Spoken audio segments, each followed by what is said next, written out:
यह किस्सा 1980 का दशक का है। एक लड़की अपने परिवार के साथ एक नए शांत और कस्बे में रहने आती है। एक रात अपनी सहेली के साथ पार्टी से घर लौट रही थी। रास्ते सुनसान और धुंध था।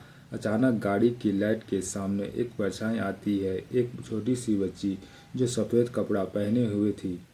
गाड़ी रुकती है, लेकिन जब वो बाहर निकलती देखती है तो वहाँ कोई नहीं दिखता है। बस रास्ते के बीचों बीच एक पुरानी मिट्टी से सनी हुई एक गुड़िया उसे मिलती है। वो गुड़िया को उठा लेती है और वह बिना सोचे कि यह पुराने श्राप को जगा देती है।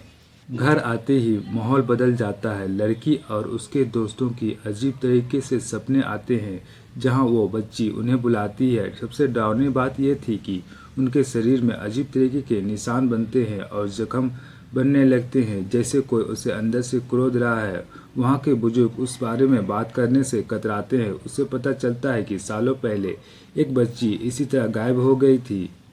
लोग कहते हैं कि उसकी आत्मा अब भटकती रहती है और वो गुड़िया उसकी तकलीफ का एक जरिया है। जैसे जैसे मौत का नंगा नाच शुरू होता है, उसे समझ में आता है कि उस बच्ची की मौत कोई हादसा नहीं है, बल्कि उसके साथ जो बुरा सलूक हुआ था उसका गुस्सा अब एक अवसराफ बन चुका है। वो एक एक करके उस सब का पीछा करती है जिन्हें गुड़िया को छुआ था। वो बहुत सी बदला लेना नहीं चाहती है, बल्कि वो अपने लिए एक साथी ढूंढ रही थी, एक ऐसा रूह जो उसके साथ हमेशा अंधेरे में रहे और उसकी गीली तन्हाइयों में जहाँ उसकी मौत हुई थी। लड़की उस जगह पहुंचती है जहां पुराना राज दफन था। पानी के भीतर उस पुराने जगह उसका सामना एक भयंकर परछाई से होता है।